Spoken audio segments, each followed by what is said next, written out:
শীতের সময় কিন্তু সব কিছু খেয়েই দারুণ মজা। আর যদি হয় সেটা হচ্ছে কুমড়ো শাকের কচি ডগা, তাহলে তো সেটা আরও মজা। আজকে একটা মজাদার রেসিপি আপনাদের সাথে শেয়ার করছি, আশা করছি খুব বেশি ভালো লাগবে। হ্যালো এভরিওয়ান, আসসালামু আলাইকুম। কেমন আছেন সবাই? সবাইকে ওয়েলকাম করছি জুনাইরাস মম ইউটিউব চ্যানেলে। আজকে আমি রান্না করে দেখাবো হচ্ছে কুমড়োর শাকের কচি ডগা। আর এটা আমি আজকে চিংড়ি মাছ দিয়ে রান্না করে দেখাবো। এভাবে যদি রান্না করে বাসায় তৈরি করেন তাহলে কিন্তু শাক আর অন্যভাবে রান্না করার প্রশ্নই আসবে না।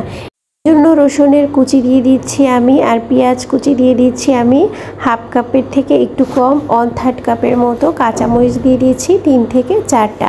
ভালো করে নেড়েচেড়ে তেলের ভিতরে একটু পেঁয়াজটাকে নরম করে ভেজে নিব।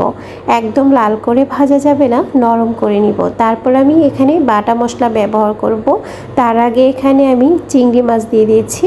আপনারা চাইলে কিন্তু বড় চিংড়িটা দিয়েও এটা রান্না করতে পারেন, কিন্তু বেশি স্বাদ পাওয়ার জন্য এই ছোট চিংড়িটা দিয়েই এই কুমড়োর ডগাটা খেতে কিন্তু খুবই ভালো লাগে, মানে কুমড়ো শাকের যেই ডগাটা।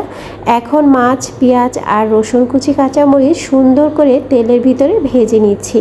যখন পেঁয়াজ নরম হয়ে আসবে তখন এখানে হাফ চা চামচ রসুন বাটা, হাফ চা চামচ জিরা বাটা দিয়ে দিচ্ছি।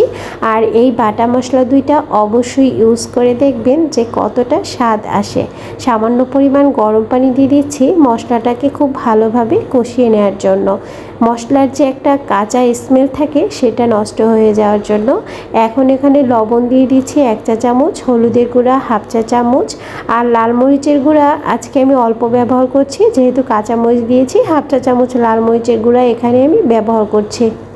এ পর্যায়ে ভালো করে নেড়েচেড়ে কষিয়ে নিচ্ছি। কষাতে কষাতে মশলাটার কালারটা দেখবেন অনেকটা সুন্দর হয়ে এসেছে, গাঢ় হয়ে এসেছে, তেলটা উপর দিকে কিছুটা ভেসে উঠেছে। আর এ পর্যায়ে কিন্তু মশলাটা একদমই কষানো হয়ে গেছে। কেটে রাখা আলু দিয়ে দিয়েছি আমি এখানে, আর অবশ্যই আপনারা এখানে আলুটা ব্যবহার করতে পারেন। আমি নতুন আলু দিয়ে দিয়েছি, আর নতুন আলু দিয়ে কুমড়ো শাকের ডগাটা খেতে কিন্তু বেশ ভালো লাগে। মশলার সাথে আলুটাকে ভালোভাবে কষিয়ে 50%-এর মতো সিদ্ধ করে নিতে হবে। আলুটা যদি শাকের সাথে সিদ্ধ করতে যান শাকের কালারটা কিন্তু নষ্ট হয়ে যাবে। আর শাকটা দেখে অবশ্য বুঝতে পাচ্ছেন যে এটা কতটা কচি। মশলাটা যখন কষানো হয়ে গেছে শাক দিয়ে ঢাকনা দিয়ে ঢেকে আমি ভাপ দিয়ে নিচ্ছি 5 মিনিটের মতো। 5 মিনিট পর কিন্তু উল্টে পাল্টে শাকের সাথে মশলাটা একদম ভালোভাবে দিয়ে দিতে হবে।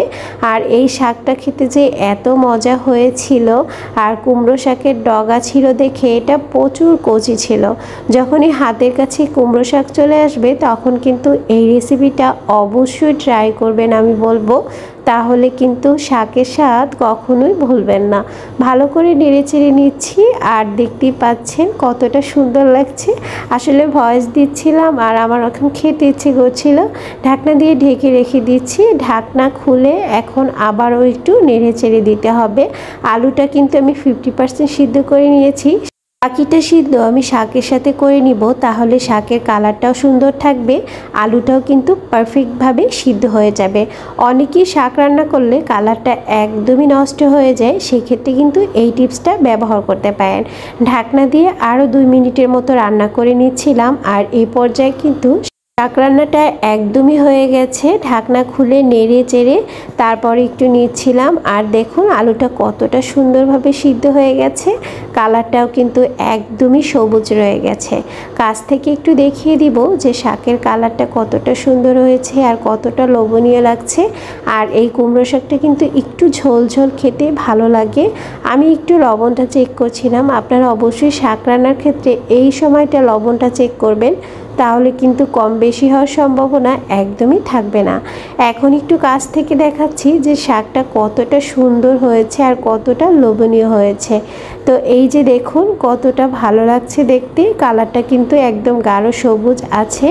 তো আজকের রেসিপি কেমন লেগেছে অবশ্যই জানাবেন। ভালো লাগলে লাইক, শেয়ার, কমেন্ট করবেন। বেশি ভালো লাগলে আমার চ্যানেলটি সাবস্ক্রাইব করতে পারেন। আজ এই পর্যন্তই, এখানে বিদায় নিচ্ছি। আল্লাহ হাফেজ।